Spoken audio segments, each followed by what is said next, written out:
मैं आपको बताऊंगा कि डिवोर्स का रियल प्रोसेस क्या होता है और डिवोर्स ना मिलने पे लोगों को क्या क्या प्रॉब्लम फेस करनी पड़ती है। आप सोचो, दो लोग एक दूसरे के साथ खुद नहीं है, उनमें रोज लड़ाई झगड़े होते हैं, फिर भी उन्हें सोसाइटी की प्रेशर की वजह से साथ में रहना पड़े, तो लाइफ कैसी रहेगी। इंडिया में सबसे बड़ी प्रॉब्लम यही है कि डिवोर्स देना बिल्कुल आसान नहीं है। इस वजह से कई लोग डिप्रेशन में चले जाते हैं और कुछ तो अपनी जिंदगी तक खत्म कर लेते हैं। इंडिया में 80% से ज़्यादा शादियां आज भी अरेंज होती हैं, उनमें कास्ट देखी जाती है, अर्निंग देखी जाती है, पर उनसे एक चीज़ मिस हो जाती है, कंपेटेबिलिटी, जो कि बहुत जरूरी है। अरेंज मैरिज की सबसे बड़ी प्रॉब्लम क्या है पता है?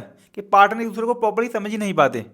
फैमिली इंटरफेरेंस बहुत ज़्यादा होता है, डॉरी और अनरियलिस्टिक एक्सपेक्टेशन रिलेशनशिप तोड़ देते हैं, और इमोशनल और कभी कभी फिजिकल अब्यूज भी बहुत ज़्यादा होता है। शादी के बाद ही पता लगता है कि हम तो एक दूसरे के लिए बने ही नहीं थे, लेकिन तब तक सोसाइटी बोलती है कि शादी तो निभानी पड़ती है, और वहीं से जिंदगी का रियल स्ट्रगल शुरू होता है। अब हम बात करते हैं कि इंडिया में डिवोर्स लेना इतना कठिन क्यों है और डिवोर्स का प्रोसेस जानते हैं। फर्स्ट होता है म्यूचुअल कंसेंट डिवोर्स, मतलब आप दोनों एग्री हो फिर भी 6 महीने का टाइम मैटरी होता है, मतलब आप दोनों अलग होना चाहते हो लेकिन सिस्टम बोलता है सोचो फिर डिसाइड करो। सेकंड होता है कॉन्स्टेंट डिवोर्स, अगर एक पार्टनर एग्री ना करे तो केस सालों तो खिंच जाता है। लॉयर की फीस, कोर्ट का प्रोसेस, फैमिली प्रेशर, सब मिलाकर इंसान मेंटली और फाइनेंशियली टूट जाता है। ऐसे में फिर इंसान के पास ऑप्शन क्या बचता है? या तो कॉम्प्रोमाइज करना या फिर डिप्रेशन में चले जाना। दोस्तों, दुख की बात यही है कि डिवोर्स न मिलने की वजह से हर साल हजारों लोग सुसाइड कर लेते हैं। लुधियाना 2023 में एक आदमी ने सुसाइड कर ली क्योंकि उसे अपने बच्चे से मिलने नहीं दिया गया, और डिवोर्स प्रोसेस सालों से पेंडिंग था। रांची 2022 में एक मां ने अपने बच्चों के साथ सुसाइड कर ली, रीजन था डोमेस्टिक वायलेंस और डिवोर्स प्रोसेस का डिले।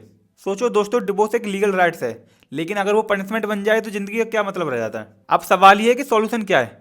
सिर्फ प्रॉब्लम डिस्कस करने से कुछ होगा नहीं, गवर्नमेंट और सोसाइटी को मिलकर कुछ स्टेप लेने होंगे। फर्स्ट क्या है कि फास्ट ट्रैक डिवोर्स कोर्ट बनने चाहिए जो कि केसेस को जल्दी निपटा सकें। सेकंड क्या है, काउंसलिंग और मेडिटेशन, कोर्ट में पहले काउंसलिंग हो ताकि लोग अपने डिसीजन समझ सकें और अननेसेसरी केस कम हो। थर्ड क्या है, मेंटल हेल्थ सपोर्ट, डिवोर्स एक ट्रोमा है, लोगों को साइकोलॉजिकल सपोर्ट फ्री में प्रोवाइड होनी चाहिए। फोर्थ क्या है, सोशल माइंडसेट चेंज, डिवोर्स को ना समझना बंद करो, फेल्ड मैरिज फेलियर नहीं होती, कभी कभी एक नई शुरुआत भी होती है। फिफ्थ क्या है, लीगल अवेयरनेस, ज़्यादातर लोगों को अपने राइट्स ही नहीं पता होते, गवर्नमेंट को कैंपेन रन करनी चाहिए ताकि लोगों को पता चले कि उनके पास क्या क्या ऑप्शन है।